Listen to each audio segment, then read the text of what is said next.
8.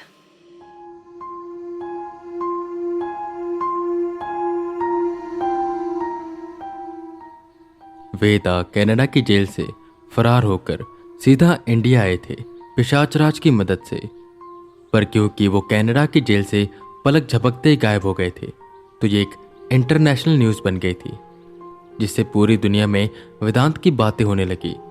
India में president इस मामले को संभालने में लगे हुए थे और बहुत हद तक संभाल भी ले रहे थे। हालांकि ये था कि इंडिया में वेदा को कुछ हो नहीं सकता था, पर फिर भी दुनिया की नज़रों से बचने के लिए वेदा सोचते हैं कि थोड़े दिनों के लिए वो गायब हो जाएं और किसी ऐसे गांव में चले जाएं, ऐसी जगह जहां पर ज़्यादा लोग ना हो और ऐसे लोग हों जो बाहरी दुनिया से थोड़े कट कर रहते हैं, जिन्हें इन सब चीज़ों के बारे में कुछ पता ना हो। और वेदा को पता था ऐसी जगह कहाँ पर मिलेगी। हिमाचल। हिमाचल से सुंदर और बढ़िया जगह कोई हो ही नहीं सकती। पर हाँ, हिमाचल के गांव वाली साइड वेदा ऐसी गांव की तलाश में निकलते हैं और उन्हें एक ऐसी जगह मिल भी जाती है जो पहाड़ों से घिरी होती है। उन पहाड़ों के बीच में होता एक सुंदर सा छोटा सा गांव, जहां पर विकास की सड़क अब तक पहुंची नहीं थी और वहां के लोग दुनिया से कट कर रहते थे। और वो एक ऐसा गांव था जहां के लोगों ने अब तक अपने कल्चर को संभाल कर रखा था। उस पर किसी भी तरह के सोशल मीडिया का या किसी और का कोई इन्फ्लुएंस नहीं आया था। ये वेदा के लिए एक छुट्टी की तरह था। वहीं पर एक मंदिर था पहाड़ों में, जहां पर वेदा रहने लगे। वो वहां पर पूजा पाठ करते और काफी गांव वाले उन्हें जानने भी लग गए। पूजा पाठ कर वो जंगल की साइड जाते, जहां वो ध्यान करते, तपस्या करते। और वेदा अब अपने अंदर इतनी ताकत रखते थे कि जिससे कोई अगर वीक स्पिरिट होती थी तो वो वेदा की ताकत को सेंस करके उनसे दूर चली जाती थी। वेदा को तपस्या करते हुए काफी स्पिरिट देखती थी, और वहीं पर अगर कोई स्ट्रॉन्ग एंटिटी होती डिमोनिक वर्ल्ड की, तो वो वेदा के हाथ का निशान देख वहां से चली जाती और उनके पास ना आती। तो वेदा इन स्पिरिट्स के झंझट से दूर हुए पड़े थे।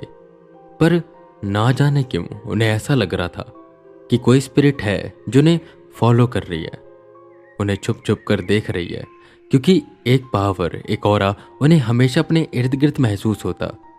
हालांकि उसका इंटेंशन कोई बुरा नहीं था, पर फिर भी ये चीज वेदा का ध्यान अपनी ओर खींच रही थी। एक तरफ तो वेदा को लगा कि शायद ऐसी कोई स्पिरिट होगी जो उन्हें फॉलो कर रही होगी।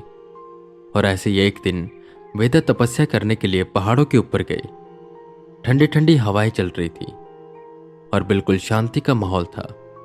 शहर की दूषित हवा से दूर वो शुद्ध हवा में थे, जिससे उनका मन शीतल होता जा रहा था। वो वहां पर बैठे, आंखें बंद की और ध्यान करने लग गए।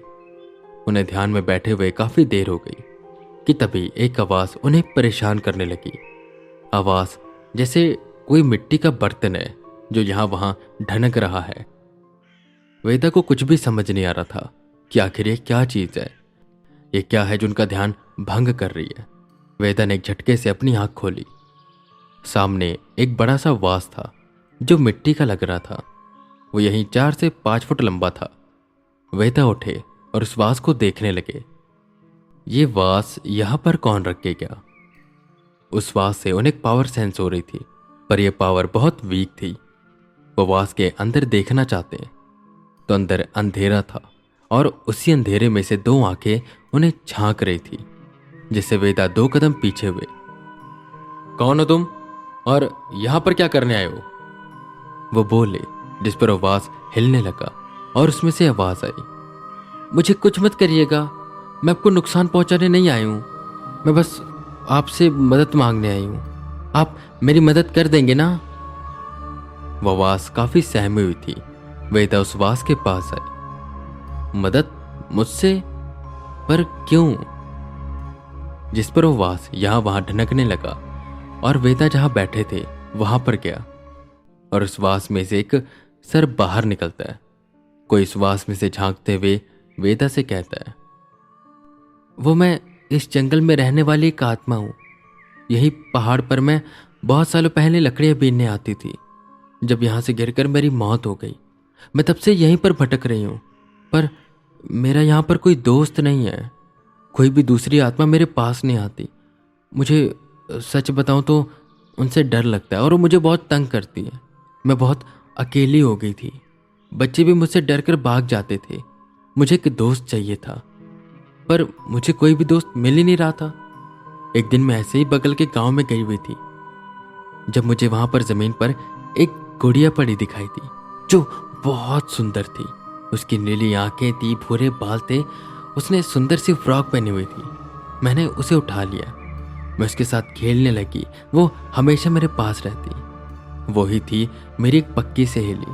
पर एक दिन उसे कोई ले गया। मैंने उसे हर जगह ढूंढा, पर वो मुझे कहीं भी नहीं मिली। पिछले 7 सालों से मैं उसे ढूंढ रही हूं, पर वो मुझे कहीं भी नहीं मिल रही। आप बहुत ताकतवर हैं और नेक भी लगते हैं। आप मेरी मदद करिए ना, मैं उसके बिना बहुत अकेली हूं। वेदा सारी बात सुनते हैं और स्पिरिट की दिल की हालत जान लेते हैं। अच्छा, ये बात है। पहले तुम ये बताओ, तुम्हारा नाम क्या है? जिस पर वो अपना नाम बताती है। मेरा नाम सुजू है। वेदा उसके थोड़ा और पास आए और बोले, अच्छा सुजू, मुझे ये बताओ, तुम इस वास के अंदर क्यों रहती हो? वो एकदम से अपना सर वास में वापस डालती है और कहती है, वो मुझे बाहर आने से डर लगता है। ये मेरा एक घर है, मैं इसी के अंदर रहती हूँ।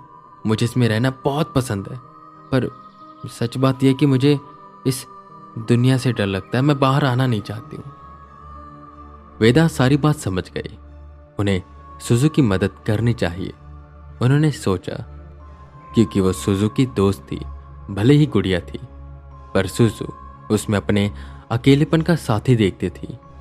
और ऐसे तो वेदा उसे मुक्ति दिला देते, पर उसकी दोस्त अगर उसे नहीं मिलती, उसे मुक्ति दिला पाना कठिन हो जाता, क्योंकि उसकी आखिरी इच्छा अधूरी रह जाती।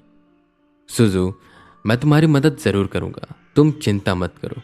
हम साथ में मिलकर उस गुड़िया को ढूंढेंगे। और सुजू, ऐसा हो सकता है कि वो जिसकी गुड़िया थी वो उसे वापस ले गया, पर तुम चिंता मत करो। वो जिसकी भी गुड़िया होगी, मैं उससे बात करूंगा और वो तुम्हें दिलवा दूंगा।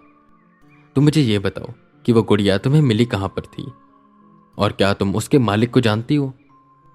जिस पर सुजू ने उस बात से अपना सर थोड़ा बाहर निकाला और कहा, नहीं, मैं उसके मालिक को नहीं जानती हूँ, पर मुझे घर के पास वो मिली थी।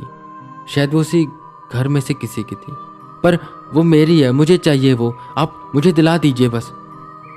वेदा हंसते हैं और कहते हैं, हाँ हाँ, तुम चिंता मत करो। मैं उस गुड़िया के मालिक से बात करूंगा और मैं जानता हूँ वो गुड़िया वो तुम्हें दे देगी। चलो अब मुझे रास्ता बताओ, कहाँ पर है वो गांव और कहाँ मिली थी तुम्हें वो गुड़िया? सुजू धीरे धीरे कूदते कूदते उस गांव की ओर बढ़ने लगी और अब वो काफी खुश लग रही थी। ये बात 7 साल पुरानी है। शायद वो लड़की अब उस गुड़िया के साथ नहीं खेलती होगी, तो वो गुड़िया दे देगी। पर कहीं अगर उसने उसे फेंक दिया हो, या उन्होंने घर खाली कर दिया हो, या गुम गई हो, तो मैं क्या करूंगा? होने को तो कुछ भी हो सकता है। यहां पर 1 महीने में दुनिया बदल जाती है, ये तो 7 साल है। खैर, देखा जाएगा। एटलीस्ट मैं ट्राई तो कर सकता हूं। वेदा मन ही मन सोच रहे थे और सुभाष के पीछे पीछे जा रहे थे। वो थोड़ी ही देर बाद एक गांव में पहुंचे। सुजू, क्या ये वही गांव है? वेदा ने पूछा।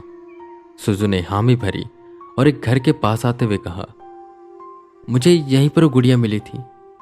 मैं हमेशा यहां पर आती हूं उस उम्मीद के साथ कि शायद आज वो गुड़िया यहां पर होगी, पर वो मुझे मिली ही नहीं। वेदा ने वो घर देखा जो काफी पुराना लग रहा था और लकड़ी का बना हुआ था। वेदा सुजू को छुपने का कहते हैं और खुद उस घर की घंटी बजाते हैं और इंतजार करने लग जाते हैं दरवाजा खुलने का। क्या उन्हें वो गुड़िया यहां पर मिलेगी या उनके हाथ लगेगी निराशा? यह सवाल वेदा को अंदर ही अंदर खाए जा रहा था, पर इसका जवाब तो तभी मिलेगा जब वो दरवाजा खुलेगा।